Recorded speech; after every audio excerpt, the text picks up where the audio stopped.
मगर हम कुंडली रखते हैं हर आदमी की। कुंडली, कुंडली समझते हो ना? ये ब्राह्मण लोग कुंडली निकालते हैं, उनको मालूम है ब्राह्मणों की कुंडली वामन मेश्राम के पास है।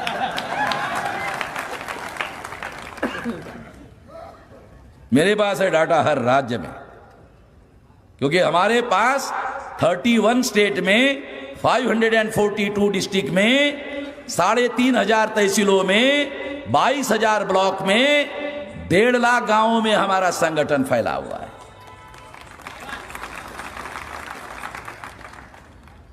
पिछले 43 ईयर से ये काम मैं कर रहा हूं, 19 साल की उम्र से।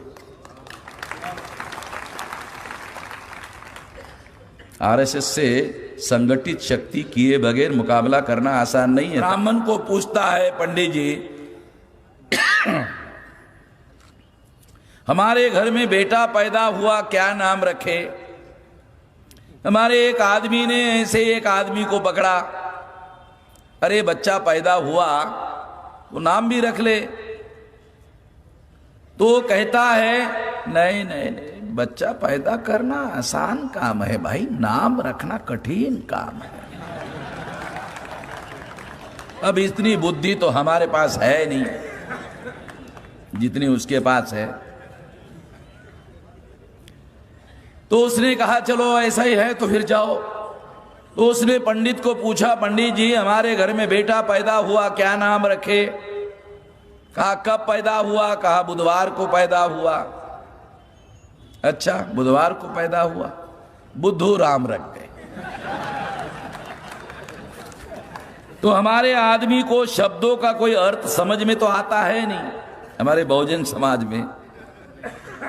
तो हमारे आदमी ने पंडित जी को कहा बुद्धू राम। कहा पंडित जी हाँ बुद्धू राम, अच्छा नाम लगता है, सुनने में अच्छा लगता है। उसको पता नहीं बुद्धू राम का मतलब होता है गधे राम, मूर्ख राम। हमारे आदमी तो पता तो होता नहीं है। कहा दक्षिणा कितना देवे? कहा 1001। तो हमारा आदमी नाम रखने के 1001 रुपया देता है। जब घर बैठे बैठे पंडित जी को 1001 रुपया मिल जाए तो हल चलाने की जरूरत है? ये खतरनाक होने का दूसरा सबूत दिया आपको। तीसरा सबूत, कितने पढ़े लिखे लोगों को यह पता है कि इस देश में 5-5 नेशनल लेवल की पार्टियां अकेले ब्राह्मणों की है। अगर इस देश में ईमानदारी से चुनाव करवाए जाए तो ब्राह्मणों की संख्या 3.5% है, कर्नाटक में 1.5% है। तो 1.5% लोग जो है अगर ईमानदारी से चुनाव करवाया जाए तो ग्राम पंचायत का पंच नहीं चुन सकते, सरपंच बनाने का सवाल नहीं है। जो लोग गांव का सरपंच नहीं बना सकते वो देश की पंचायत का प्रधानमंत्री नॉमिनेट कर रहे हैं। ये जो नरेंद्र मोदी है ये ब्राह्मणों का नॉमिनेट किया हुआ प्रधानमंत्री है। नॉमिनेट अंग्रेजी का शब्द है, हमारे लोगों को अंग्रेजी का ये शब्द समझ में नहीं आएगा। बाबा साहब आम्बेडकर ने 1932 को राउंड टेबल कॉन्फ्रेंस में इस्तेमाल किया था। नॉमिनेट का मतलब, मैं देहाती आदमी हूं, देहात से आया हूं, आपको देहाती उदाहरण देकर बताता हूं। गांव में जब शादी होती है, शादी होने के बाद हमारा शादीशुदा आदमी परिचय करवाता है, ये मेरी शादीशुदा बीवी है। तो दूसरा आदमी पूछता है ये जो औरत खड़ी है ये कौन है? ऐसी रखी हुई है, ऐसी रखी हुई है। तो ये जो नरेंद्र मोदी है ये ऐसे ही रखा हुआ ब्राह्मणों का प्रधानमंत्री है। तो मैंने आपको नॉमिनेट शब्द कहा था, आपको समझ में नहीं आया तो मुझे देहाती बनना पड़ा और देहाती बनकर आपको समझाया, आपको समझ में आया। सवाल भाषण करने का नहीं है, सवाल समझने का होता है, समझना जरूरी है। तो नरेंद्र मोदी जो है ये गुजरात का बैकवर्ड जाति का आदमी है और बैकवर्ड का आदमी को ये ब्राह्मणों ने नॉमिनेट किया है, नॉमिनेट किया हुआ प्रधानमंत्री है। ये वास्तविक, हाँ, नॉमिनेट मतलब अंग्रेजी में नॉमिनेट और देसी भाषा में रखा हुआ प्रधानमंत्री है। रखा हुआ प्रधानमंत्री का मतलब होता है जैसे रखी हुई औरत के फैसले रखने वाला आदमी करता है, वैसे ही नरेंद्र मोदी जो भी फैसले करता है वो उसके फैसले नहीं होते हैं, उसको रखने वाला फैसले करता है। आप लोग नरेंद्र मोदी को गाली देते हैं, मैं नरेंद्र मोदी पर दया करता हूं। मैं अमित शाह एक गुजरात का जैन बनिया है जिसकी संख्या 2% है ऑल इंडिया में, ज्यादा नहीं है। तो ये आरएसएस के ब्राह्मणों ने, संगठित ब्राह्मणों ने इन लोगों को प्रधानमंत्री और होम मिनिस्टर बनाया, और वो सारे फैसले वो लोग करते हैं और सारे देश भर में गालियां इन लोगों को सुननी पड़ती है। ब्राह्मण इतने होशियार और चालाक लोग हैं, सब कुछ करवा रहे हैं, मगर गाली उसको कोई नहीं दे रहा है। एक वामन मेश्राम है जिसको मालूम है बदमाश असली कौन है।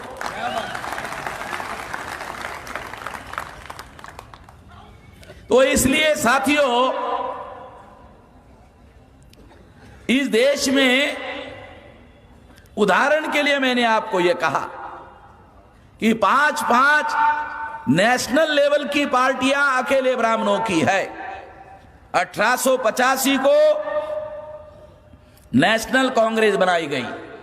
चटर्जी, मुखर्जी, बैनर्जी, गोखले, तिलक, आगरकर, इन लोगों ने कांग्रेस बनाई। मैंने बहुत मुसलमानों को पूछा 1885 को जब कांग्रेस बनी तो उसमें कौन मुसलमान था बताओ? एक भी मुसलमान नहीं था, सारे बनाने वाले ब्राह्मण थे। मैं यहां बहुत सारे संख्या में मुस्लिम लोग हैं इसलिए बता रहा हूं, आपको समझ में आ जाए इसलिए बात, फैक्ट बता रहा हूं, तथ्य बता रहा हूं सबूतों के साथ। तो एक कांग्रेस ब्राह्मणों के बनाया हुआ संगठन है, तो उन्होंने हमारे लिए थोड़ी बनाया। जब 15 अगस्त 47 को आजादी मिली तो 2 बातें हुई। नंबर 1, अंग्रेज नाम का विदेशी चला गया और जवाहरलाल नेहरू नाम का काश्मीरी ब्राह्मण भारत का हुक्मरान हो गया। एक विदेशी चला गया, दूसरा विदेशी भारत का हुक्मरान हो गया, और उसने लाल किले पर भाषण देकर कहा, जो दूसरा विदेशी हुक्मरान हो गया उसने भाषण देकर कहा हम आजाद हुए, और हम लोगों ने माना हम आजाद हो गए। एक विदेशी चला गया, दूसरा विदेशी भारत का हुक्मरान हो गया, और हमने मान लिया भारत आजाद हो गया। अब इसमें हमारी तो गलतियां हैं बहुत सारी, हमारी नासमझियां है, नादानियां है। इसलिए मैं आपको आपसे जिंदाबाद नहीं करवा रहा हूं, दिमाग में कुछ खुराक डाल रहा हूं, समझ रहे ना? लड़ने के लिए लोकतंत्र में चाकू, छुरी, बंदूक, गोली नहीं चलती। लोकतंत्र में लड़ने के लिए जानकारी और ज्ञान चाहिए।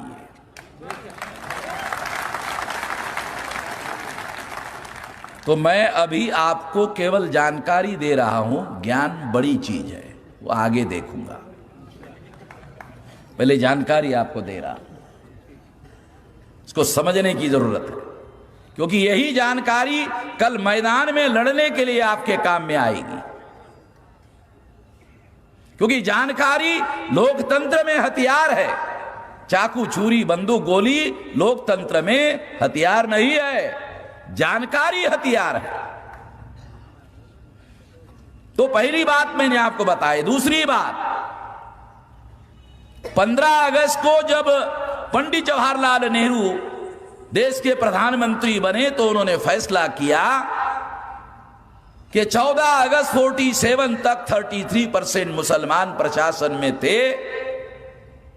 तो जवाहरलाल नेहरू और कांग्रेस ने आजाद भारत में उनको 2.5% तक नीचे लाया। ये महान काम पंडित जवाहरलाल नेहरू ने किया, जिस जवाहरलाल नेहरू को आप लोग आधुनिक भारत का निर्माता, महान समाजवादी, महान सेकुलर, बच्चों का चाचा, हम अपने सगे चाचा को चाचा नहीं कहते हैं मगर नेहरू को जरूर चाचा कहते हैं। ये जानकारी भी थोड़ा आपको मैं दे रहा हूं कि आज 14 अगस्त 47 तक 33% मुसलमान प्रशासन में थे, अभी 2.5% रह गए। डाटा देख लेना, डॉक्यूमेंट्री एविडेंस के आधार पर बोल रहा हूं, सरकारी डाटा बता रहा हूं। जब पंडित अटल बिहारी वाजपेयी प्रधानमंत्री बने तो उन्होंने सीनियर आईएएस अधिकारियों को बुलाया, कहा कि हमें मुसलमानों के विरोध में कुछ करना है, आप बताइए क्या कर सकते हैं। सीनियर आईएएस अधिकारियों ने अटल बिहारी को कहा कुछ नहीं कर सकते। कहा क्यों? प्रधानमंत्री है भाई, हमारी सत्ता है, क्यों नहीं कर सकते? तो कैसे करेंगे? क्या बताइए, कुछ नहीं कर सकते, आप क्यों ऐसा कह रहे हैं? कहा कि प्रशासन में अब मुसलमानों को 2.5% तक नीचे लाया गया है। हम ही लोगों ने तो ऑर्डर निकाले हैं, हमको तो मालूम है, सरकार थोड़ी ऑर्डर पर साइन करती है, मिनिस्टर हम करते हैं, सरकार बोलती है हम ऑर्डर निकालते हैं। अब आपको गल्फ कंट्रीज से, मध्य पूर्व से तेल लाना है, 2.5% से नीचे करोगे तो दुनिया वालों को, जो मुस्लिम देश है जहां से तेल लाना है, उनको दिखाना पड़ता ना 2-4% हमारा है, सेकुलर है भाई हम भी, तो तेल फिर मिलता है, थोड़ा सस्ता मिलता है। अगर 2-2.5 से नीचे लाओगे तो फिर तेल की समस्या पैदा होगी। कहा कि ये कैसे हुआ?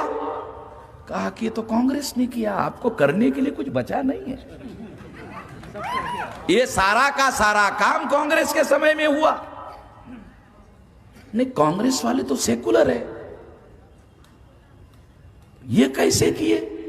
कहा कि तो कांग्रेस वालों का आप पूछिए, हमें मत पूछिए, ये हमारा प्रशासन के अधिकारियों का मामला नहीं है, ये आप उनसे पूछिए। मैं यहां बैठे हुए बहुत सारे कांग्रेसी होंगे, एक बात। दूसरी बात, कांग्रेस नहीं होंगे तो कांग्रेस को ठप्पा मारने वाले भी बहुत सारे हैं। मैं आप लोगों को यह तथ्य इसलिए बता रहा हूं कि आपका समर्थन लेकर ही 33% मुसलमानों को 2.5% तक नीचे कांग्रेस ने लाया, जिसे आप लोग सेकुलर मानते। दूसरी बात, खतरनाक होने के लिए बता रहा हूं आप लोगों को। तीसरी बात,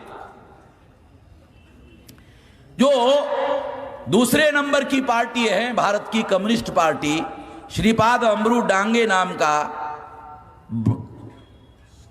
बॉम्बे का ब्राह्मण था, कोकनस्थ ब्राह्मण, जिसे महाराष्ट्र में कोबरा ब्राह्मण कहा जाता है। कोबरा समझते हो ना? हाँ, ये कह रहे हैं, हाँ ये बराबर है, आपके समझ में आ गया। तो ये वो कोबरा ब्राह्मण था, उसने भारत की कम्युनिस्ट पार्टी बनाई, बनाने वाला भी ब्राह्मण था।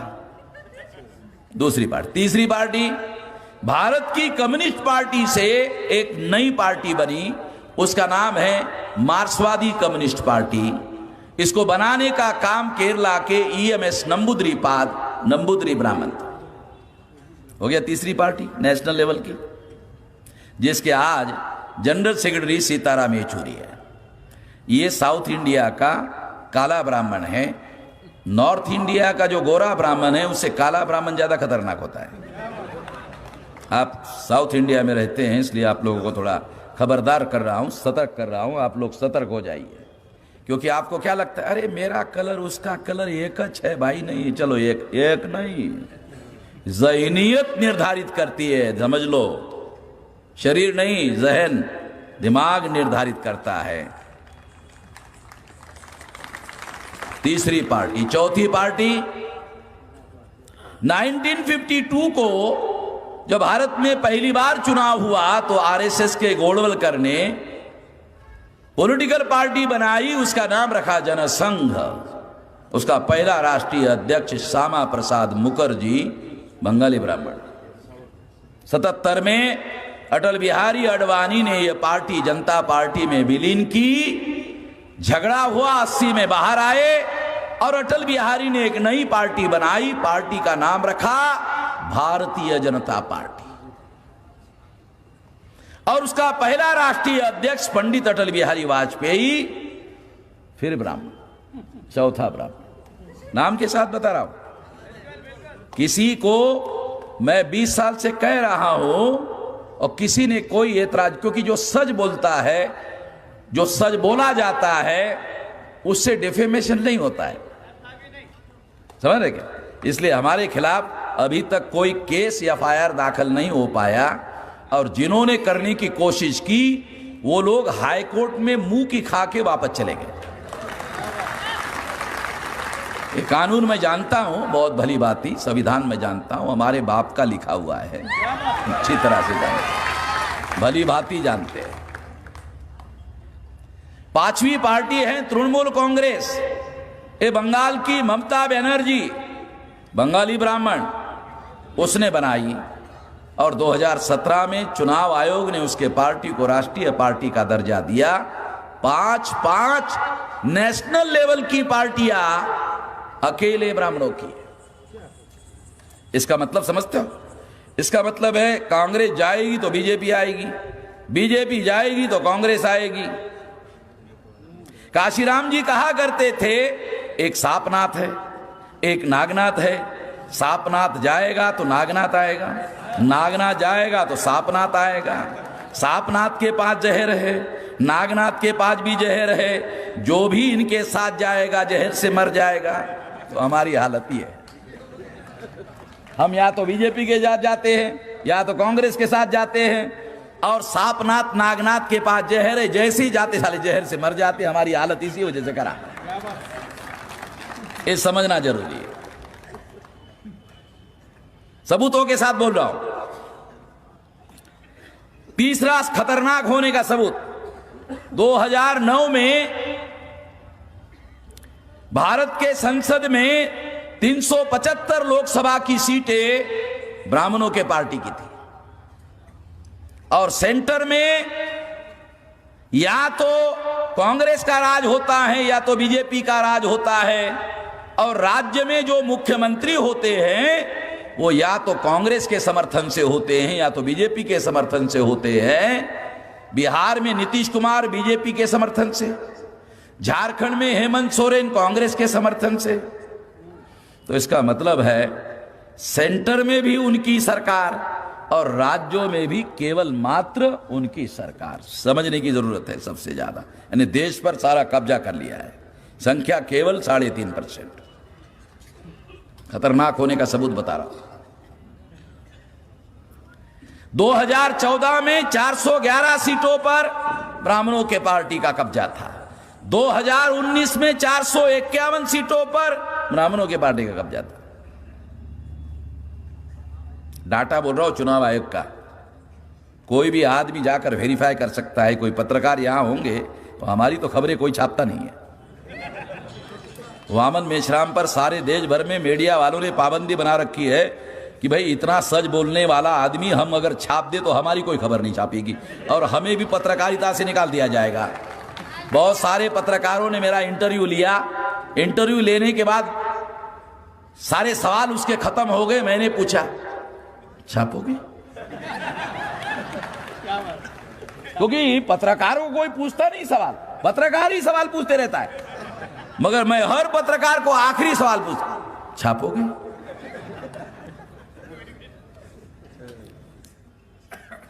दो चार दिन के बाद मैं उसको टेलीफोन करता हूं, अरे आया नहीं आपका?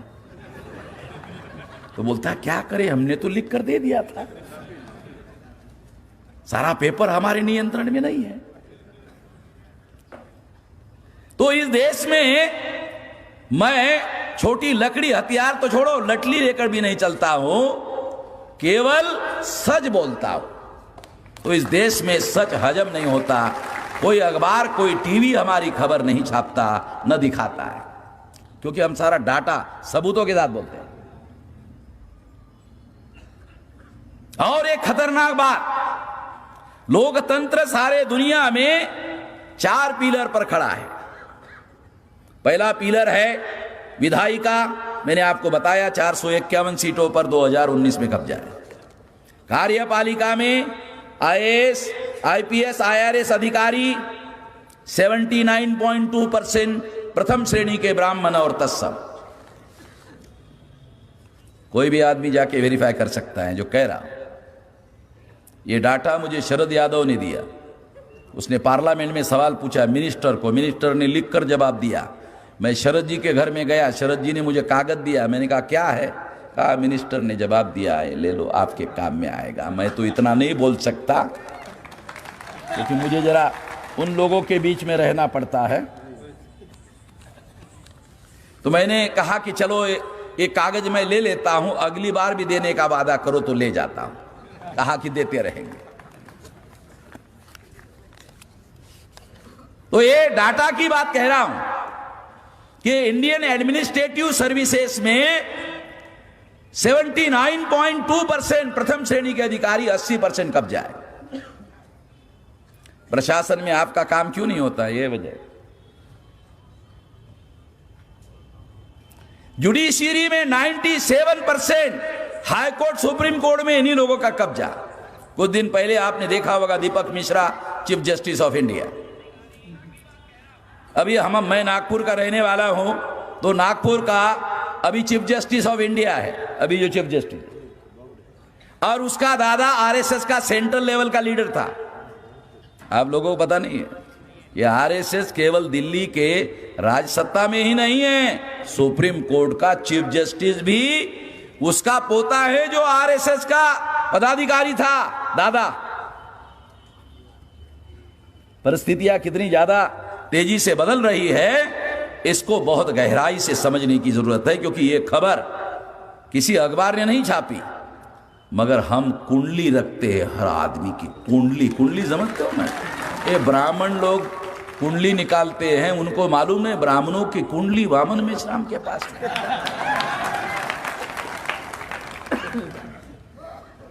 मेरे पास है डाटा हर राज्य में, क्योंकि हमारे पास 31 स्टेट में 542 डिस्ट्रिक्ट में 3,500 तहसीलों में 22,000 ब्लॉक में 1.5 लाख गांवों में हमारा संगठन फैला हुआ है।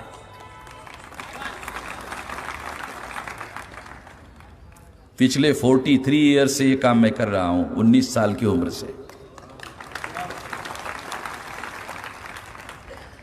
आरएसएस से संगठित शक्ति किए बगैर मुकाबला करना आसान नहीं है। तकरीरों से आरएसएस का मुकाबला नहीं हो सकता, ध्यान रखो। तकरीरों से आरएसएस का मुकाबला नहीं किया जा सकता। संगठित शक्ति के आधार पर ही मुकाबला किया जा सकता है। समझदारी की बात बता रहा हूं। जो मैं कहता हूं उस पर तालियां बहुत कम बजती हैं, क्योंकि आदमी सोचने के लिए मजबूर हो जाता है। जब मैं कहता हूं तो वो सोचने लगता है बात तो सही है, तो जब आदमी सोचता है तो ताली नहीं बजा पाता। तो जितना आप कम ताली बजाएंगे उतनी मेरी बात आपको ज्यादा समझ में आएगी, क्योंकि मैं ताली बजाने वाली बातें कहता नहीं। साथियों, खतरनाक होने के सबूत दे रहा हूं आप लोगों को। मीडिया 4 प्रकार का है। इलेक्ट्रॉनिक मीडिया में ब्राह्मण बनिया का कब्जा, प्रिंट मीडिया में अखबार और किताबें छपती है, उस पर ब्राह्मण बनिया का कब्जा। ट्रेडिशनल मीडिया, मुरारी बापू, आसाराम बापू, डोंगरे महाराज, ओझा महाराज, ख्वाजा महाराज, राजा महाराज, यनियदर महाराज, बचा खुचा महाराज, है कोई हमारा? सारा कब्जा है। मैं आपको देश की वास्तविक स्थिति जो है उससे अवगत करा रहा हूं। ये तीसरा मीडिया भी उन पर कब्जा है। चौथा मीडिया है होकल मीडिया, जैसे मैं भाषा का प्रयोग कर रहा हूं। इस देश में 7,500 बोलियां बोली जाती है, जिसकी कोई स्क्रिप्ट नहीं है, लिपि नहीं है। ब्राह्मण ग्रंथ भाषा बोलता है, ग्रंथ भाषा लिखता है, शासन में उसकी मान्यता है।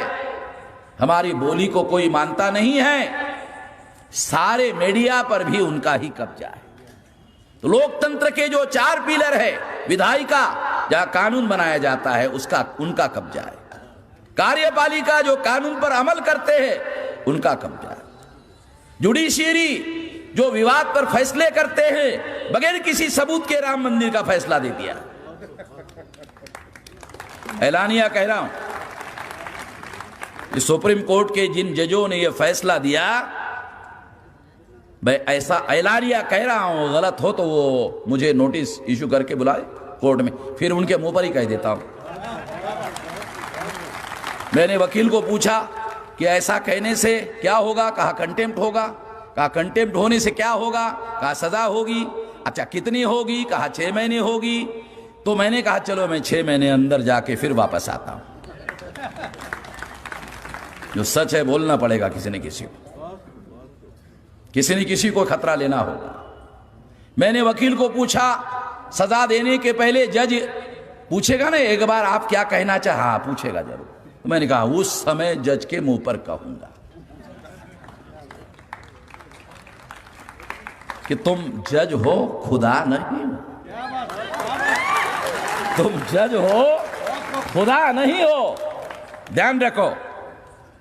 और जज संविधान के ऊपर नहीं होते हैं, संविधान के नीचे होते हैं।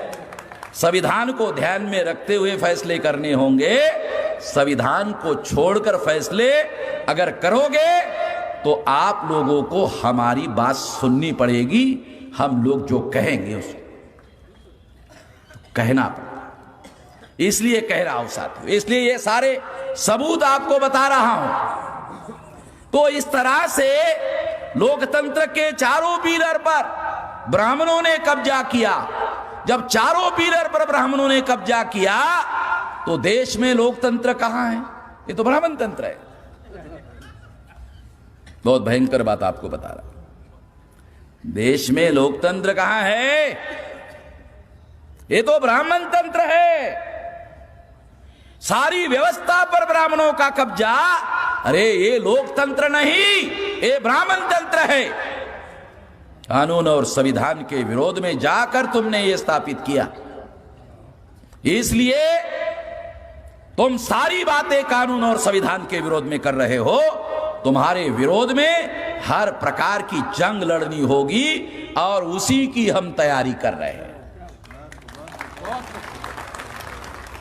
भारत में जंग होगी साथियों, मैं आप लोगों को थोड़ा सतर्क करना चाहता हूं।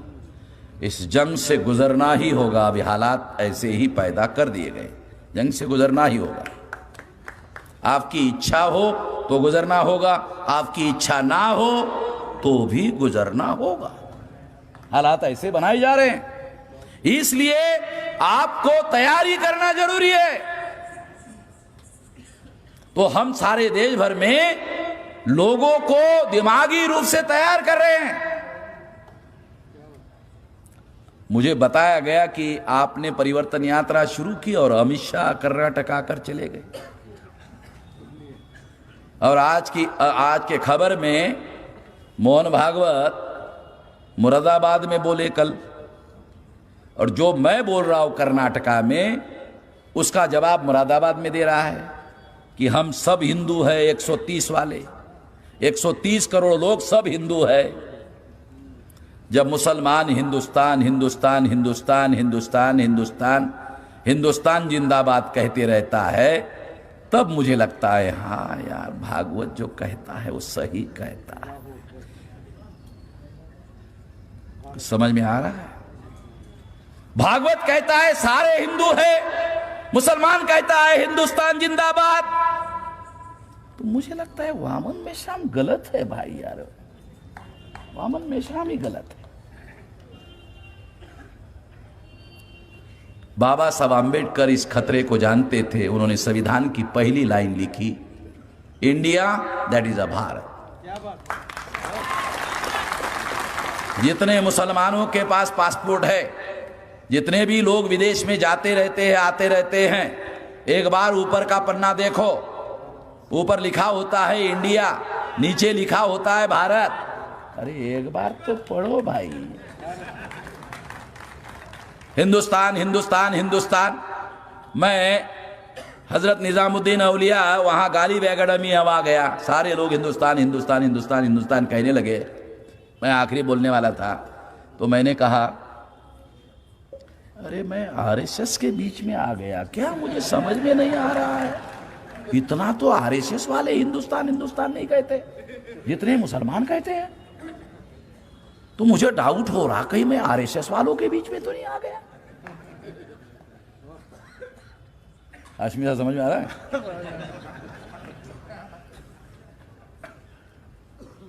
शब्द बहुत अहम होते हैं, ध्यान रखो। शब्द उर्दू में कहीं पर भी भारत नहीं लिखा जाता। मैं मुसलमानों को अनुरोध करता हूं, नहीं तो भागवत कामयाब हो जाएगा। जब आप हिंदुस्तान हिंदुस्तान हिंदुस्तान जिंदाबाद कहते रहोगे तो कामयाब हो जाएगा। आज के बाद नहीं बोलेंगे इंशाअल्लाह। हाँ, नहीं, मैं आपके बहुत बड़े नेता सज्जाद नोमानी साहब को कहा, उन्होंने बंद कर दिया। मैंने वली रहमानी साहब को कहा, उन्होंने बंद कर दिया। बाकी तो समझ में नहीं आता, बहुत खतरनाक मामला है। हमें तो समझ में नहीं आता, इनडायरेक्टली हम आरएसएस का ही काम कर रहे हैं। हिंदुस्तान वो भी कह रहे हैं, हिंदुस्तान हम भी कह रहे हैं। हमें तो समझ में नहीं आ रहा था कि दोनों मिलकर कर रहे हैं हम लोग। तो मैं आप लोगों को समझाने की बात है, जिंदाबाद मुर्दाबाद की बात नहीं है, अभी जहन में डालने की बात है। शब्द कितने खतरनाक हो सकते हैं, कितनी चालाकी, कितनी होशियारी से ब्राह्मण काम करते हैं, ये बात समझा रहा हूं आप लोगों को। शेड्यूल कास्ट के लोग हिंदू नहीं है, शेड्यूल ट्राइब के लोग आदिवासी है। सुप्रीम कोर्ट भी नहीं मानता है हिंदू है। बैकवर्ड क्लास के लोग हिंदू नहीं है, ओबीसी हिंदू नहीं है। मैंने भागवत को पूना में पूछा था कि एससी एसटी ओबीसी के लोग हिंदू है, तुम्हारे कौन से धर्म ग्रंथ में लिखा है बता, कहां लिखा है बता। अभी तक नहीं बता पाया, भागवत नहीं बता पाया कि किसी भी धर्म ग्रंथ में हमारे लिए हिंदू नहीं लिखा हुआ है, बल्कि हमारे विरोध में बहुत भयंकर लिखा हुआ है कि इनको कान में शीशा डाला जाएगा, जिंदा मार दिया जाएगा अगर सुनेंगे तो। अगर रामायण सुनेंगे तो कान में शीशा डालेंगे। तो रामायण फिर हमारा कैसे? रामायण सुनेंगे, अगर शीशा होतेंगे तो कान में शीशा होतेंगे तो आदमी तो मर जाएगा ना। बोलेंगे ऐसा कोई शब्द काट देंगे जीभ। तो उनके धर्म ग्रंथों में एससी एसटी ओबीसी के लोगों के विरोध में लिखित सबूत है, और सारे सबूत मेरे पास है, सारे के सारे सबूत मेरे पास है।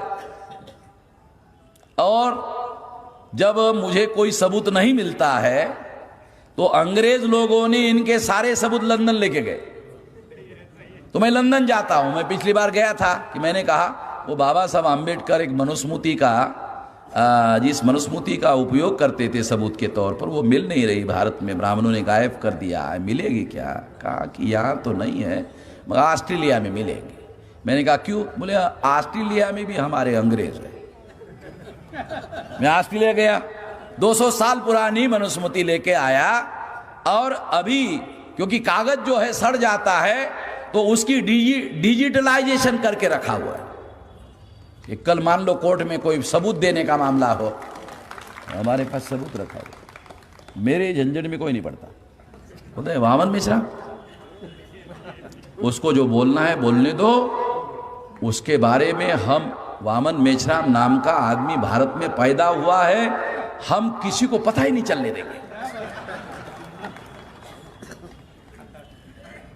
तो मेरी कोई खबर छापते नहीं है कि पैदा हुआ आदमी। मैं लकड़ी लेकर भी नहीं चलता, हथियार बहुत दूर की बात है।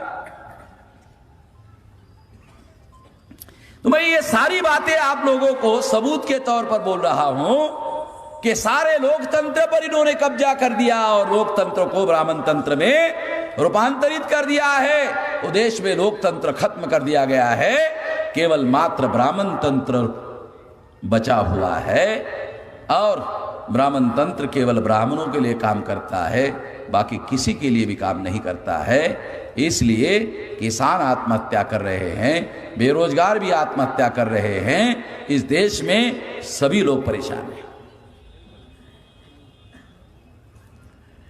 तो साथियों, ये जो ईवीएम भंडाफोड़ परिवर्तन यात्रा हमने निकाली, उसका पहला मकसद ये है कि 6000 जाति के लोगों को जगाया जाए, जगाकर जोड़ा जाए, जोड़कर शक्ति का निर्माण किया जाए और शक्ति का उपयोग और प्रयोग आजादी हासिल करने के लिए किया जाए। आजादी तकरीरों से नहीं, शक्ति से हासिल होती, जनशक्ति से हासिल होती है। ध्यान रखो, गाढ़ बांधो, जनशक्ति को तैयार करो। दूसरा मकसद, ब्राह्मणों को मालूम हो गया कि अगर ईमानदारी से चुनाव हो तो हम चुनकर नहीं आ सकते, इसलिए उन्होंने ईवीएम लाया। ईवीएम मशीन में 4 बड़े फॉल्ट है और यह बात डॉक्टर सुब्रमण्यम स्वामी, जो तमिलनाडु का काला ब्राह्मण है, बीजेपी का सांसद है, उसने सुप्रीम कोर्ट में कहा। मेरे पास सुप्रीम कोर्ट के ऑर्डर की कॉपी है, काल्पनिक नहीं कह रहा हूं। 8 अक्टूबर 2013 को सुप्रीम कोर्ट ने निर्णय दिया कि ईवीएम मशीन के द्वारा फ्री, फेयर एंड ट्रांसपेरेंट चुनाव नहीं हो सकता। फ्री यानी स्वतंत्र चुनाव नहीं हो सकता, फेयर यानी निष्पक्ष चुनाव नहीं हो सकता, ट्रांसपेरेंट यानी पारदर्शी चुनाव नहीं हो सकता। ये बड़े बड़े शब्द है, इन शब्दों का अर्थ समझाने के लिए मुझे और आधा घंटा बोलना पड़ेगा, अभी समय कम है। इसलिए सुप्रीम कोर्ट जो कहना चाहती है वो एक शब्द में बताना चाहता हूं कि ईवीएम मशीन से ईमानदारी से चुनाव नहीं हो सकता। 8 अक्टूबर 2013 को सुप्रीम कोर्ट ने निर्णय दिया। सुप्रीम कोर्ट के द्वारा निर्णय देने का मतलब समझते हो? उसका मतलब है कानून, भारत का कानून है। EVM machine free, fair and transparent चुनाव नहीं कर सकती, कानून है। मगर इस खबर को 8 अक्टूबर 2013, 14, 15, 16, 17, 18, 19, 20 अभी तक अखबारों ने नहीं छापा, अभी तक टीवी वालों ने नहीं दिखाया। एक टीवी वालों ने मुझे बुलाया, कहा कि आप कहते हो सबूत है, सबूत है, लेके आओ। गया, जब मैंने ये सुप्रीम कोर्ट की कॉपी निकाली और दिखाना शुरू कर दिया तो इमीडिएट मुझे टेलीफोन आया, अरे टीवी पर आप बैठे थे और दिख नहीं रहे, कहाँ हैं आप? अरे मैंने कहा कैसे नहीं दिख रहे? अब वो टीवी वालों ने मेरे ऊपर से कैमरा हटा दिया होगा, क्योंकि मैं सबूत दिखा रहा था सुप्रीम कोर्ट का। टीवी वालों का, अरे तो सारा नंगा कर देगा हम लोगों को। तो वहां से दूसरे लोग बैठे हुए दिख रहे, मैं गायब, मैं दिख ही नहीं रहा। मैं वो टीवी वाले का नाम नहीं बताना चाहता। साथियों, ये सुप्रीम कोर्ट का दिया हुआ फैसला है। सुप्रीम कोर्ट में डॉक्टर सुब्रमण्यम स्वामी, जो बीजेपी का राज्यसभा का सांसद है, उसने बहुत संक्षिप्त में आपको बताता हूं क्या कहा। बैलेट पेपर में वोट डालने के दौरान आंखों से दिखाई देता है, ईवीएम मशीन में वोट डालने के बाद आंखों से दिखाई नहीं देता। का पहला फॉल्ट। दूसरा फॉल्ट, बैलेट पेपर में फिजिकल एविडेंस रहता है और वो 6 महीने तक रखना पड़ता था। ईवीएम मशीन में कोई फिजिकल एविडेंस नहीं रहता है, तो फिर क्या रिकॉर्ड रहता है? Electronic record. इलेक्ट्रॉनिक रिकॉर्ड का क्या मतलब है? संख्या। तो एक संख्या दूसरी संख्या में जाके मिल सकती है। कांग्रेस की संख्या बीजेपी में मिल सकती है, बीजेपी की संख्या कांग्रेस में मिल सकती है, और किसी भी रीजनल पार्टी का वोट या तो बीजेपी में ट्रांसफर होता है या तो कांग्रेस में ट्रांसफर होता है। क्योंकि डॉक्टर सुब्रमण्यम स्वामी जब सुप्रीम कोर्ट में केस लेकर गए तो उसके केस में दो बड़े मुद्दे थे। पहला मुद्दा था 2009 में कांग्रेस ने घोटाला करके चुनाव जीता और ईवीएम मशीन में 4 बड़े फॉल्ट हैं। तो तीसरा फॉल्ट यह है, डॉक्टर सुब्रमण्यम स्वामी ने सुप्रीम कोर्ट के चीफ जस्टिस को कहा कि फिजिकल एविडेंस नहीं रहता है, इसलिए फिजिकल वेरिफिकेशन भी नहीं होता है। बैलेट पेपर में फिजिकल वेरिफिकेशन होता था, तीसरा फॉल्ट। चौथा फॉल्ट, बैलेट पेपर में रिकाउंटिंग होती थी, ईवीएम मशीन में रिकाउंटिंग नहीं होती है। बैलेट पेपर में हारा हुआ दोबारा जीत जाता था, जीता हुआ दोबारा हार जाता था, मगर ईवीएम मशीन में एक बार जीत गया वो कोई वेरिफिकेशन नहीं और वो जीता हुआ माना जाता है। कहा 4 फॉल्ट है, चीफ जस्टिस ने माना 4 फॉल्ट है। नोटिस इश्यू किया, मनमोहन सिंह प्रधानमंत्री थे 2013 में, सरकार में हड़कंप मच गया। इतने में बड़ी खबर आई, अडवाणी जी चंद्रबाबू नायडू के साथ मिलकर ईवीएम के विरोध में बड़ी यात्रा निकालने वाले हैं। तो मनमोहन सिंह और कांग्रेस को लगा अरे इससे तो कांग्रेस के दफ्तरों में सारे देश भर में आग लग जाएगी। तो कांग्रेस के लोग आरएसएस के हेडक्वार्टर पे गए नागपुर और आरएसएस को कहा कि अडवाणी जी को रथ यात्रा निकालने से रोकना होगा। कहा क्यों? कहा कि देश खतरे में पड़ जाएगा। कैसे? कहा कि ईवीएम अगर इलीगल घोषित हो गई तो 2004-2009 में हम जो सरकार में आए तो हमारी सरकार इलीगल घोषित हो जाएगी, और हमने जो फैसले किए डोमेस्टिक और इंटरनेशनल एग्रीमेंट वो इलीगल घोषित हो जाएंगे, इसलिए देश खतरे में पड़ जाएगा। इसलिए अडवाणी जी को रोकना होगा। आप आरएसएस वाले लोग हैं, आप देशभक्त लोग हैं, अब आप ही तो देशभक्त लोग हैं भाई। अब भारत में कौन देशभक्त रह गया है? केवल आप ही देशभक्त है। थोड़ा सा कांग्रेस ने मक्खन भी लगाया, कहा ठीक है अडवाणी जी को रोकेंगे, हमारा क्या फायदा होगा? आरएसएस ने कांग्रेस को पूछा, कहा कि आपका भी फायदा होगा। क्या फायदा होगा?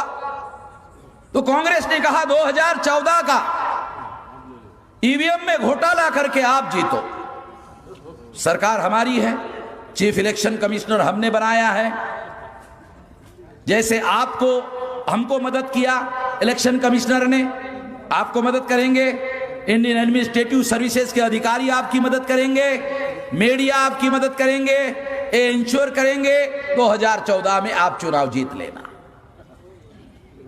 आरएसएस ने कांग्रेस को कहा अभी आप बता रहे थे कि 4 और 9 2 बार घोटाला करके आपने जीता, और आप हमको एक कई बार घोटाला करके जीतने के लिए बोल रहे हो, बराबरी की बात नहीं। तो कांग्रेस ने आरएसएस को कहा नहीं, हम सोच रहे थे आप देशभक्त लोग हैं, देशभक्तों को घोटाले से क्या लेना देना, इसलिए हमने एक बार का प्रस्ताव दिया। अब हमको क्या मालूम था, हम कांग्रेसी लोग तो 2 नंबरी है, मगर आरएसएस को हम 2 नंबरी नहीं मानते थे। अब पता चला आप भी 2 नंबरी है। चलो हमने 2 बार घोटाला किया, 4 और 9 में, आप चुप रहना। 2014 और 2019 में आप घोटाला करना, हम चुप रहेंगे। तेरी भी चुप, मेरी भी चुप, चिड़ी चुप। भारत की प्रजा को दोनों मिलके घोटाले से चुनाव जीत रहे हैं, किसी को मालूम नहीं होना चाहिए। अभी आपको उदाहरण देता हूं आंध्र प्रदेश का गुंटूर का। ईवीएम मशीन में चंद्रबाबू नायडू के कैंडिडेट को 1 वोट निकला ईवीएम में, और जब पेपर टेल निकला उसमें 294 निकले। पेपर टेल में 294 और ईवीएम में 1 ही निकला। तो ईवीएम मशीन में वोट किसी और के नाम पर ट्रांसफर करने का सिस्टम बना हुआ है। इसके सारे सबूत हमारे पास है। तो 8 अक्टूबर जब कांग्रेस का बीजेपी का समझौता हुआ तो सेंट्रल गवर्नमेंट ने सुप्रीम कोर्ट में कोई जवाब दाखिल नहीं किया, चुनाव आयोग ने भी जवाब दाखिल नहीं किया, तो सुप्रीम कोर्ट ने स्वीकार किया ईवीएम में 4 फॉल्ट है। रिकॉर्डेड बातें बता रहा हूं, ये जो जजमेंट की कॉपी मैं आपको बता रहा हूं क्योंकि मैं सारे देश भर में ये कॉपी लेकर इसलिए चलता हूं कि अगर कोई कांग्रेसी या बीजेपी वाला कहे कि नहीं नहीं झूठ बोल रहे हो तो मैं उसके मुंह पर फेंक के मारता हूं। ये सारा डॉक्यूमेंट्री एविडेंस है, सुप्रीम कोर्ट का, हाई कोर्ट का नहीं, सुप्रीम कोर्ट का बता रहा। दूसरी बात, जब 8 अक्टूबर 2013 को सुप्रीम कोर्ट ने फैसला दिया कि 2014 में ईवीएम मशीन को पेपर ट्रेल मशीन लगाकर चुनाव करवाना है, चुनाव आयोग ने ऐसा नहीं किया। इसका परिणाम हुआ 31% लोग वोट बीजेपी को पड़े और 283 सीटें बीजेपी ने जीती। हमने सारा डाटा खंगाला तो पता चला किसी भी राजनीतिक दल को आज तक 31% वोटों के आधार पर 283 सीटें किसी भी पार्टी को नहीं मिली। अगर किसी भी पार्टी को 31% वोटों के आधार पर 283 सीटें तो छोड़ो, 272 साधारण बहुमत भी नहीं मिला। तो हमने सोचा फिर 11 सीटें बीजेपी को ज्यादा कैसे मिली? ईवीएम में घोटाला करके 2014 में बीजेपी ने चुनाव जीता। एक शब्द कांग्रेस नहीं बोली, एक शब्द नहीं बोली। और राफेल के ऊपर हंगामा करते हैं, ईवीएम पर बोलते ही नहीं। कि दोनों को फायदा होता है, विरोधी पार्टी होकर भी ईवीएम का मुद्दा नहीं उठाती है। दोनों का म्यूचुअल अंडरस्टैंडिंग से ये सारा खेल चल रहा है। जब उन्होंने ये नहीं किया तो जून 2014 से मैंने अभियान शुरू किया और कुछ दिन के बाद मैंने चुनाव आयोग को लेटर लिखा कि सुप्रीम कोर्ट ने पेपर ट्रेल मशीन लगाने का, अर्थात घोटाला पकड़ने वाली मशीन लगाने का आदेश दिया, आपने क्यों नहीं लगाया? तो चुनाव आयोग ने मुझे लिखित जवाब दिया, कहा कि नरेंद्र मोदी घोटाला पकड़ने वाली मशीन लगाने के लिए पैसा देने के लिए तैयार नहीं है। लिखित जवाब है जो मैंने सुप्रीम कोर्ट को दिया। और फिर मैंने जब ये जवाब चुनाव आयोग ने दिया तो मैंने सुप्रीम कोर्ट में खुद केस दायर कर दिया। काल्पनिक बातें नहीं बोल रहा हूं, खुद केस दायर किया। सुप्रीम कोर्ट ने नोटिस इशू किया। नोटिस मिलते ही नरेंद्र मोदी ने 3,567 करोड़ रुपया मंजूर किया। मैंने चुनाव आयोग को कहा कि आप तो कहते थे नरेंद्र मोदी नहीं दे रहा है, अब कैसे दिया? वामन मेश्राम की वजह से देना पड़ा। समझ रहे? काल्पनिक नहीं, ये डॉक्यूमेंट्री एविडेंस बोल रहा हूं। 24 अप्रैल 2017 को सुप्रीम कोर्ट ने मेरे फेवर में निर्णय दिया कि 19 के चुनाव में हर ईवीएम मशीन को पेपर ट्रेल मशीन लगी होगी। तो 2019 के चुनाव में हर ईवीएम मशीन को जो पेपर ट्रेल मशीन आपने लगी देखी, वो वामन मेश्राम के द्वारा लगवाई हुई है।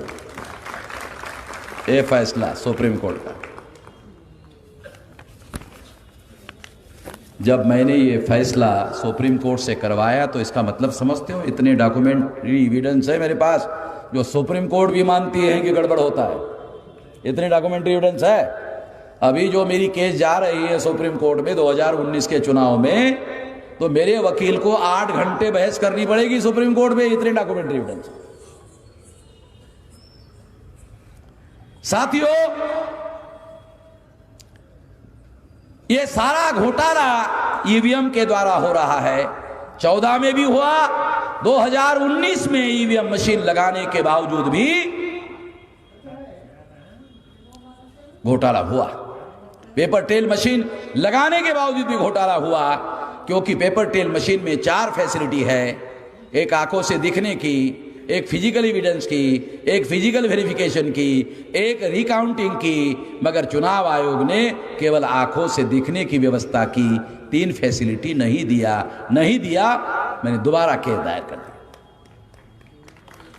18 जनवरी को मेरी केस दोबारा हियरिंग के लिए आई, 18 जनवरी 2019 को। जब ये हियरिंग के लिए केस आई तो चुनाव आयोग का वकील हाजिर नहीं था। क्यों? मैंने जो सवाल पूछे उसका जवाब ही उसके पास नहीं है, तो कहां से वकील भेजेगा? तो सुप्रीम कोर्ट के चीफ जस्टिस रंजन गोगोई ने रिटर्न ऑर्डर इशू किया कि 24 घंटे के अंदर अंदर चुनाव आयोग अपना वकील भेजकर यह बताए कि वकील क्यों नहीं भेजा। दूसरे दिन वकील हाजिर। वकील को चीफ जस्टिस ने पूछा, कल क्यों नहीं आए थे? कहा कि मेरे परिवार में मौत हो गई थी इसलिए। तो चीफ जस्टिस से पूछा, जूनियर लॉयर को खबर देने के लिए भेजते, क्यों नहीं भेजा? वकील चुप हो गया। तो चीफ जस्टिस को डाउट हो गया कि वकील झूठ तो नहीं बोल रहा है। दूसरा ऑर्डर दिया कि हलफनामा दाखिल करके जवाब दो। अब वकील ने सोचा, साला मरा ही नहीं तो हलफनामा कैसे दाखिल कर? वो दूसरे दिन सुप्रीम कोर्ट में हाजिर हो गया और कहा, नहीं मरा नहीं, बीमार था। तो साबित हो गया चुनाव आयोग सुप्रीम कोर्ट में झूठ बोल रहा है। क्यों? क्योंकि हमने जो सवाल पूछा उसका कोई जवाब नहीं। साथियों, उसके बाद वाली केस में मेरे वकील ने 1.5 घंटे बहस किया। चीफ जस्टिस ने चुनाव आयोग के वकील को कहा, जवाब दो। चुनाव आयोग के वकील ने कहा, मैं तो होमवर्क करके ही नहीं आया, तो मैं क्या जवाब दूं? चीफ जस्टिस अपने कुर्सी से उठते हुए कहा, लोग कहेंगे चुनाव आयोग के पास गधे लोग हैं, वकील नहीं है। और उठकर चीफ जस्टिस कैबिन में चले गए। 20-25 मिनट के बाद दोबारा आकर कुर्सी में बैठे, रिटर्न ऑर्डर इशू किया कि अगले हियरिंग में चुनाव आयोग खुद हाजिर हो जाए। रिटर्न ऑर्डर है, काल्पनिक की बातें नहीं बोल रहा हूं, रिटर्न ऑर्डर है मेरे पास। कहा कि अगर आपका वकील जवाब नहीं देता है तो फिर तो आपको जवाब देना होगा। दूसरी तरफ कांग्रेस के लोगों को मालूम हुआ कि वामन मेश्राम ने, जो हमने 56C, 56D, 49MA नाम का रूल बनाकर 2014 में बीजेपी को जितवाया, ये वामन मेश्राम को मालूम हो गया है और उन्होंने सुप्रीम कोर्ट में चैलेंज किया है। तो कांग्रेस ने अभिषेक मनु संघवी के द्वारा सुप्रीम कोर्ट में केस दायर किया ताकि बीजेपी को 2019 के चुनाव में मदद किया जा सके। डॉक्यूमेंट्री है सारा, काल्पनिक बातें नहीं बोल रहा हूं, नाम लेके बोल रहा हूं। नहीं तो वो लोग बोलेगा मेरा डिफेमेशन किया वामन मेश्राम ने। मालूम है उसको, वामन मेश्राम सबूत पहले इकट्ठा करता है, बोलता बाद में माइक में। तो सारे सबूत डॉक्यूमेंट्री मेरे पास, क्योंकि बहुत क्रिटिकल बात है, सामान्य मामला नहीं है, सुप्रीम कोर्ट का मामला है। सारे डॉक्यूमेंट्री एविडेंस नहीं होंगे तो बोल नहीं सकते। सुप्रीम कोर्ट में कांग्रेस के वकील ने अपनी बात कही और कहा कि ईवीएम के हम विरोध में नहीं है, पेपर ट्रेल मशीन से निकलने वाले जो कागजी मतपत्र है उसका 50% ईवीएम के साथ मिलान किया जाए। तो हमारे वकील ने कहा, जब 8 अक्टूबर 2013 को सुप्रीम कोर्ट ने पैरा नंबर 28 में 100% रिकाउंटिंग का ऑर्डर दिया है, तो आप 50% की मांग क्यों कर रहे हो?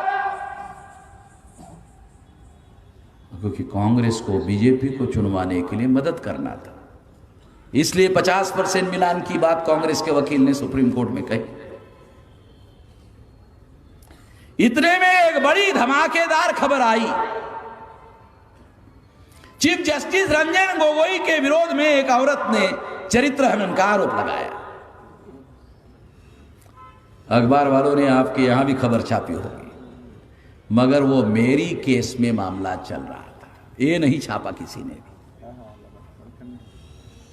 और 7 जज का बेंच बैठा, वर्तमान चीफ जस्टिस उसके हेड थे, उन्होंने चीफ जस्टिस रंजन गोगोई को निर्दोष छोड़ा, जस्टिस पटनायक के नेतृत्व में उस औरत की इंक्वायरी बिठाई, जस्टिस पटनायक ने उस औरत को भी निर्दोष छोड़ दिया। भारत के जुडिशियल हिस्ट्री में आरोप करने वाला भी निर्दोष और जिसके ऊपर आरोप किया वो भी निर्दोष, ऐसा साला कभी नहीं हुआ। अगर यहां कोई वकील है तो उसको समझ में आता है, दो में से एक अपराधी होता है। यहां तो दोनों के दोनों निर्दोष साबित किए। मैं तो पहले ही समझ रहा था मेरी केस में जो डॉक्यूमेंट मैंने रखा हुआ है उसको साइड ट्रैक करने के लिए और बीजेपी को चुनाव जीतने के लिए ये सारा तमाशा हो रहा है। एक तरफ कांग्रेस बीजेपी को मदद कर रही है, दूसरी तरफ औरत के द्वारा यह हंगामा खड़ा किया जा रहा है। परिणामतः रिजल्ट आया और मेरी केस को साइड ट्रैक कर दिया गया है और 23 मई को लोकसभा चुनाव का रिजल्ट आया और रिजल्ट आने के बाद क्विंट नाम के सोशल मीडिया ने खबर छापी 373 लोकसभा में से 220 लोकसभा में 54 लाख वोट ज्यादा निकले। 54,000 नहीं, 54 लाख से ज्यादा वोट 220 चुनाव क्षेत्रों में निकले जहां बीजेपी के लोग जीते। 153 जगह पर लोगों ने जितने वोट डाले उससे कम निकले, वह विरोधी पार्टी के लोग हारे। डॉक्यूमेंट्री बता रहा हूं, काल्पनिक नहीं। ये डॉक्यूमेंट्री एविडेंस लेकर क्विंट के पत्रकार चीफ इलेक्शन कमिश्नर के पास, अरोड़ा के पास गए। अरोड़ा को पूछा ये कैसे हुआ। अरोड़ा ने जवाब दिया कि हमारे इलेक्शन कमीशन के साइट पर हमारे पास जो डाटा आया था उस डाटा में हमने धीरे धीरे अपलोड किया, इस वजह से ऐसा हुआ। तो क्विंट के पत्रकारों ने अरोड़ा को पूछा, जब डाटा आपने धीरे धीरे अपलोड किया तो ज्यादा वोट कैसे निकले? 54.5 लाख वोट ज्यादा कैसे निकले? चीफ इलेक्शन कमिश्नर के पास कोई जवाब नहीं था। चीफ इलेक्शन कमिश्नर ने एक सीक्रेट मैसेज सारे देश के अधिकारियों को भेजा। आप सोचते होंगे मिश्राम जी, जब मैसेज सीक्रेट था तो आपको कैसे पता चला? जैसे भारत सरकार की सीआईडी है, हमारी भी है, तो सीआईडी के द्वारा डॉक्यूमेंट्री एविडेंस हमारे पास आ गया। मेरे पास डॉक्यूमेंट्री एविडेंस है, क्योंकि हमारा एक बड़ा धंधा यह है बदमाशों का पीछा किया जाए। हमारे पास कोई काम धाम नहीं है, हम बदमाशों के पीछे लगे रहते हैं। तो हमारे पास डाटा आ गया, ऑर्डर चीफ इलेक्शन कमिश्नर का सीक्रेट मैसेज। उसमें क्या लिखा था? उसमें लिखा था कि टैली नहीं हो रहा है। चीफ इलेक्शन कमिश्नर ने वो मैसेज में लिखा कि टैली नहीं हो रहा है, टैली करके दोबारा भेजो। तो ये अपने आप में एक सीक्रेट मैसेज सबूत है। और जब अधिकारियों ने आनंद फानंद में टैली करके भेजा तो वो डॉक्यूमेंट आरटीआई वालों ने मांगा, चुनाव आयोग ने अभी तक नहीं दिया, जो कि सब हेराफेरी वाला मामला है। एक और भयंकर बात आपको बताता हूं। एक आरटीआई के कार्यकर्ता ने ईवीएम मशीन बनाने वाले कंपनी को पूछा कितनी मशीनें चुनाव आयोग को दी? कहा 40 लाख। बाद में चुनाव आयोग को पूछा आपके पास मशीनें कितनी? कहा 20 लाख। तो आरटीआई के कार्यकर्ता को मालूम हुआ 20 लाख मशीन गायब है। तो उसने वीडियो प्रोग्राम बनाया, उसमें उसने बताया जो मशीनें चुनाव आयोग के पास है उस पर चुनाव होने वाला नहीं है, जो मशीनें गायब है उस पर चुनाव होने वाला है। आप लोग सोचते होंगे आप कितना भयंकर बोल रहे हो भाई, कोई सबूत है तो बगैर सबूत के थोड़ी बोल रहा हो। 2 सबूत ले लो। उत्तर प्रदेश के गाजीपुर में अफजाल अंसारी चुनाव लड़ रहे थे। उसका बड़ा भाई मुख्तार अंसारी डॉन है कहते, हमें पता नहीं है। उसके हथियार बंद दस्तों ने ट्रक पकड़ा ईवीएम का, जो काउंटिंग सेंटर पर मिसिंग मशीन का ट्रक पकड़ा, काउंटिंग मशीन पर काउंटिंग करने के लिए लाया जा रहा था। जिस पर लोगों ने वोट डाला वो नहीं, जो मशीनें गायब हुई थी वो मशीनों का ट्रक पकड़ा। और जब तक पूरी काउंटिंग नहीं हुई और कलेक्टर ने अफजाल अंसारी को सर्टिफिकेट नहीं दिया कि आप जीत गए हैं, तब तक उन्होंने ट्रक नहीं छोड़ा और अफजाल अंसारी चुनाव जीत गए। अखिलेश यादव और मायावती एक भी ट्रक नहीं पकड़ पाए, चुनाव हार गए। समझ में आया ना? मिसिंग मशीनों पर चुनाव हुआ। सबूत नंबर 2, नागपुर में नितिन गडकरी चुनाव लड़ रहे थे, उसके विरोध में नाना पटोले चुनाव लड़ रहे थे कांग्रेस के। उसके पास एक डिवाइस था, डिवाइस में डाटा था, नागपुर के लोगों ने जिन मशीनों पर वोट डाला उसके सीरियल नंबर थे। जब काउंटिंग शुरू हुई वो सीरियल नंबर की मशीनें गायब थी। जिन मशीनों पर वोट नहीं डाला गया था वो मशीनें कलेक्टर काउंटिंग सेंटर पर ला रहा था। नाना पटोले ने कलेक्टर से झगड़ा किया, कलेक्टर नहीं माना, वो तो ऊपर के आदेश पर काम कर रहा था। नागपुर हाईकोर्ट में गया, नागपुर हाईकोर्ट ने चुनाव आयोग को नोटिस इशू की, अभी तक कोई जवाब नहीं। दूसरी नोटिस दी, अभी तक कोई जवाब नहीं। चुनाव आयोग के पास किसी का कोई जवाब नहीं। साथियों, आखिरी बात, भयंकर बात, भारत के चुनावी इतिहास में ऐसा कभी नहीं हुआ। चुनाव आयोग के साइट पर लिखा हुआ है, ये जो 19 का रिजल्ट है, 23 मई 19 का, ए प्रोविजनल, नॉट ऑथेंटिकेट।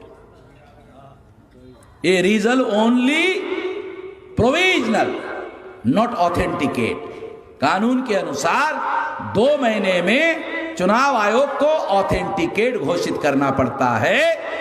जून, जुलाई, अगस्त, सितंबर, अक्टूबर, नवंबर, दिसंबर, जनवरी, 8 महीने हो गए।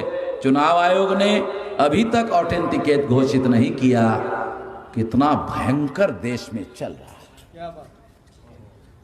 ये जो रिजल्ट है जिसके आधार पर नरेंद्र मोदी प्रधानमंत्री बने हैं, ये ऑथेंटिकेट रिजल्ट नहीं है।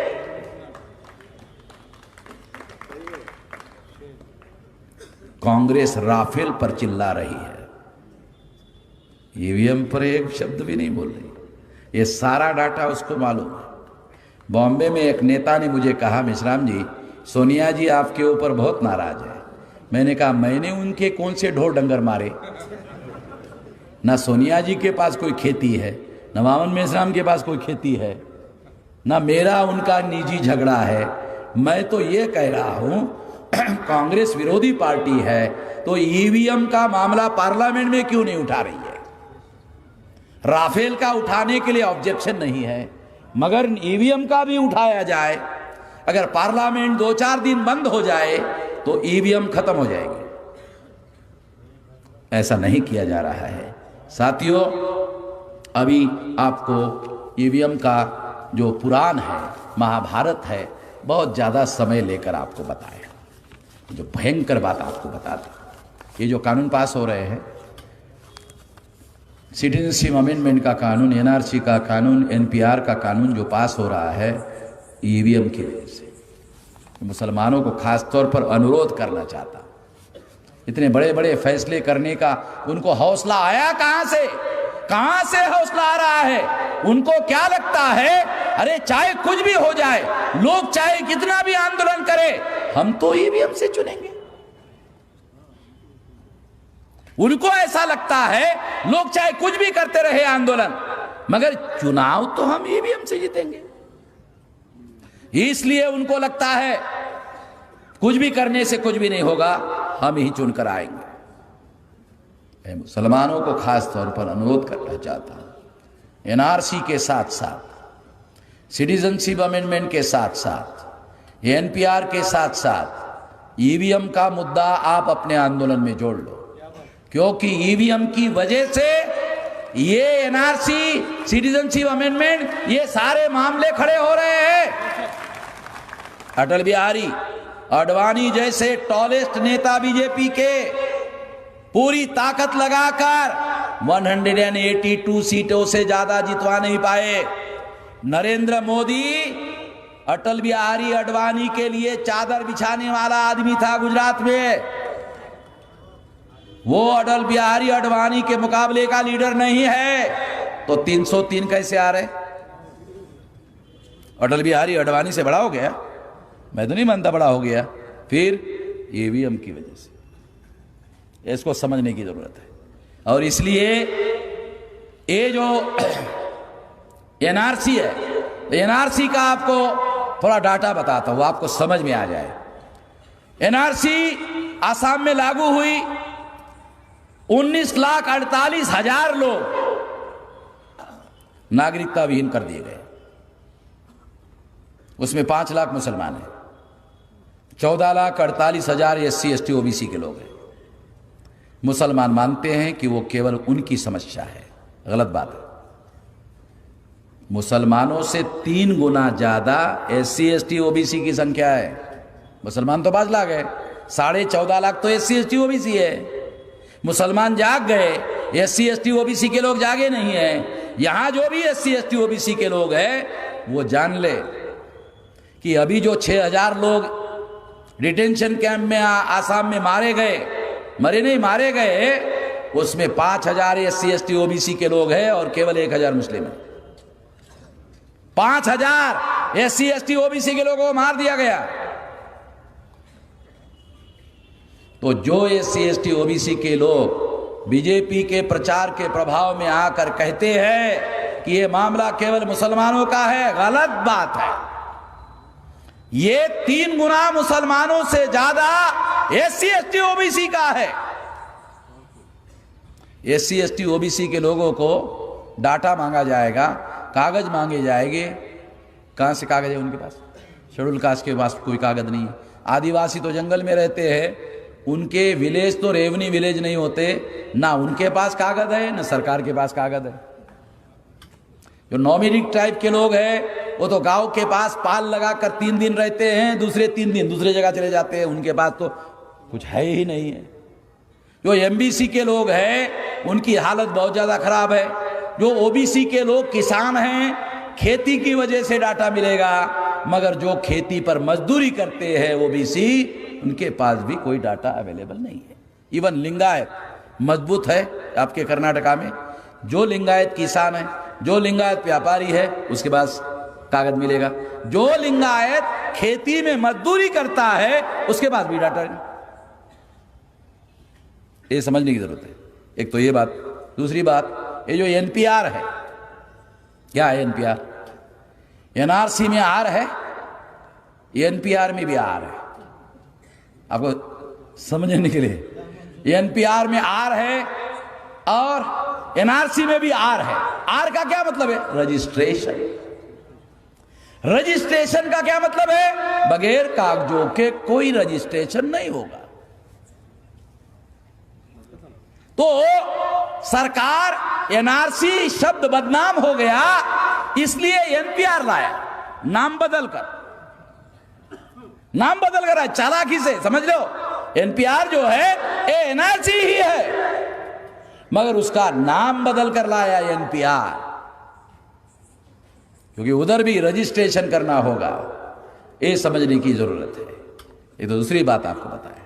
सिटीजनशिप अमेंडमेंट एक्ट के रेफरेंस में नरेंद्र मोदी कहता है, क्या कहता है कि ये तो नागरिकता देने का कानून है, नागरिकता छीनने का कानून नहीं है। मगर अगर ये बात सही है तो 19.5 लाख लोगों की नागरिकता आसाम में कैसे छीनी? तो तुम्हारी बातों पर यकीन नहीं किया जा सकता। बंगाल से, जो बांग्लादेश है, वहां से बहुत सारे लोग भारत में पार्टीशन के दौरान आए, उनको जंगलों में बसाया अभी भी।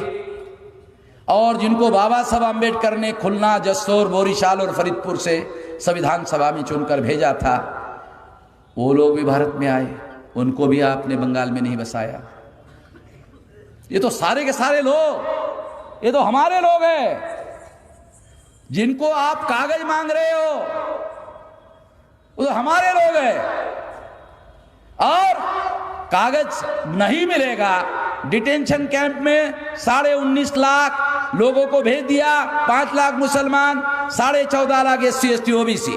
अब कल्पना करो, थोड़ा इमेजिन करने के लिए बोलता हूं। RSS का आदमी डिटेंशन कैंप में गया, फॉर्म लेके, लिख कर दे दो हिंदू बनने के लिए तैयार हो, नागरिकता दे देंगे। कुछ समझ में आ रहा? केवल साइन करो, एक कागज पर लिखो हिंदू बनने के लिए तैयार।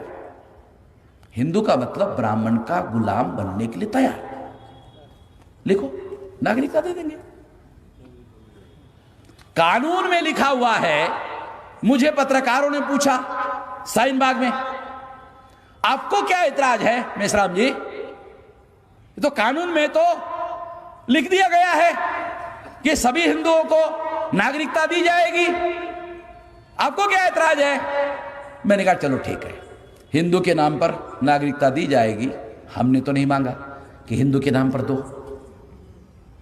अपने से ही लिख दिया, पूछा भी नहीं, सहमति भी नहीं ली, बगैर सहमति से लिखा, चलो आपने पास कर दिया। पास करने के बाद हिंदू के नाम पर नागरिकता देंगे। कल हमारे लोग आसाम में कलेक्टर के पास जाएंगे कि हमें SC ST OBC का सर्टिफिकेट दो। कलेक्टर बोलेगा आपको हिंदू के नाम पर नागरिकता दी गई है, आपको SC ST OBC के नाम पर सर्टिफिकेट नहीं मिलेगा। आ रहा, कुछ समझ में आ रहा? चालाकी समझना जरूरी है। ब्राह्मणों को जितना वामन जानता है ना, उतना वामन भी अपने को नहीं जानता जितना वामन जानता है। जो उनका शैतानी का खेल है वो मैं बहुत अच्छी तरह जानता हूं।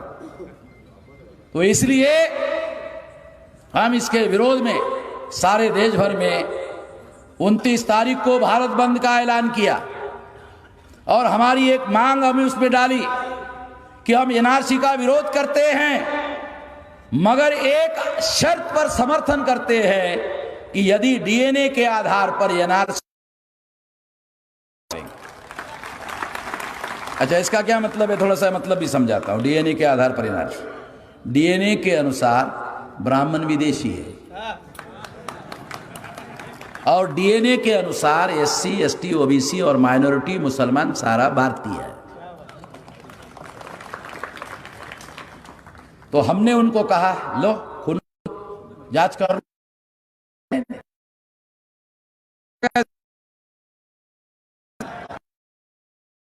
भाई है, DNA के आधार पर करो। जब मैंने कहा DNA के आधार पर करो, तो भागवत ने कहा DNA एक है, वामन में पड़ा। समझ रहे हो क्या? ये आप लोगों को समझ में नहीं आ रहा है। इस देश में भागवत को वामन मेश्राम के सवाल का जवाब देना पड़ रहा है, बाकी किसी का जवाब नहीं देना पड़ रहा है। तो हमारा तीर कैसे निशाने पे लग रहा है, समझ में आ रहा है? भागवत को लग रहा है कि DNA के आधार पर अगर NRC हुई तो भागवत को भी जाना पड़ेगा। नहीं, अब भगाएंगे नहीं। हमने उनको एक वादा किया है कि हम आपको भगाएंगे नहीं। आपको एक एप्लीकेशन लिख कर देना होगा कि हम भारतीय बनने के लिए तैयार है और ब्राह्मणत्व छोड़ने के लिए तैयार है, भारतीय बनने के लिए तैयार है। हम उनको नागरिकता देंगे, कानून बना कर देंगे। आप बोलेंगे कैसा? आप तो सत्ता में नहीं है। अरे 85% लोग हैं, आज नहीं कल नहीं परसों नहीं तरसों। अगर शुक्रवार को नहीं तो जुम्मे को, इस जुम्मे को नहीं तो अगले जुम्मे को, तो होगा भाई, होगा, क्यों नहीं होगा? जब 63 ईयर में गांधी नेहरू को आजादी अंग्रेजों से मिली, तो हम भी अपने आजादी का आंदोलन मिलेगी, क्यों नहीं मिलेगी? केवल जगाने की जरूरत है। एक बार हमारा आदमी जग गया, बस जागने की जरूरत है। पत्रकार ने पूछा कि आप DNA के आधार पर NRC की मांग कर रहे हो, सरकार आपकी बात मानेगी? पत्रकार को मालूम नहीं, वो अमन मेश्राम को सवाल पूछ रहा है। हमने पत्रकार को जवाब दिया, सरकार माने या ना माने, भारत की जनता अगर मान लेती है तो जनता ही लोकतंत्र में माय बाप है। सारे दुनिया में जहां जनतंत्र होता है वही जनता ही मालिक होती है। अरे जनता मान ले, हो गया। तो पत्रकार पर कहा जनता मान ले, तो फिर तो सारी बात, जनता ही तो है लोकतंत्र में मालिक। लोग सरकार बीजेपी वाली मानती है, नहीं मानती है, उससे थोड़ी बनने वाला मामला है।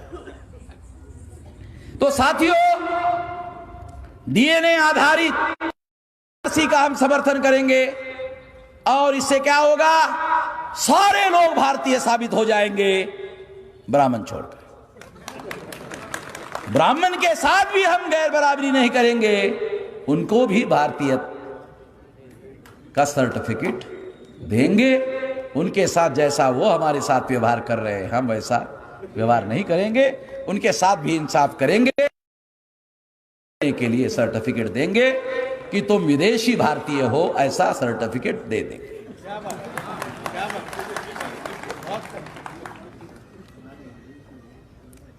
ये भारत बंद 29 तारीख को हमने ऐलान किया।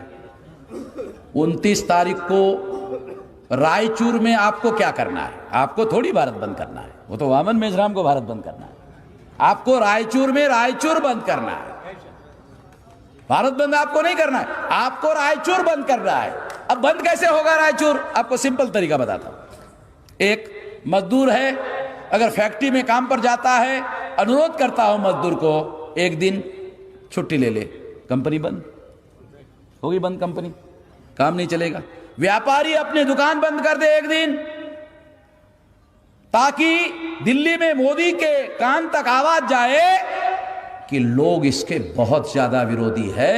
एक दिन अगर आप अपना धंधा बंद कर दोगे तो इससे कोई बहुत बड़ा संकट नहीं आएगा, बल्कि मोदी के कान तक आवाज जाएगी। इसको मालूम होगा सारा भारत जो है इसके समर्थन में है। शांतिपूर्ण तरीके से, कोई हिंसा नहीं करनी है, कोई हथियार नहीं उठाना है, कुछ नहीं।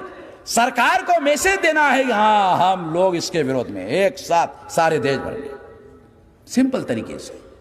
और जिस दिन 29 तारीख है, लाखों की संख्या में रायचूर की सड़कों पर आने का, और जिन दुकानदारों ने दुकान बंद नहीं किया उनको रिक्वेस्ट करने का, भाई साहब दुकान बंद कर दीजिए।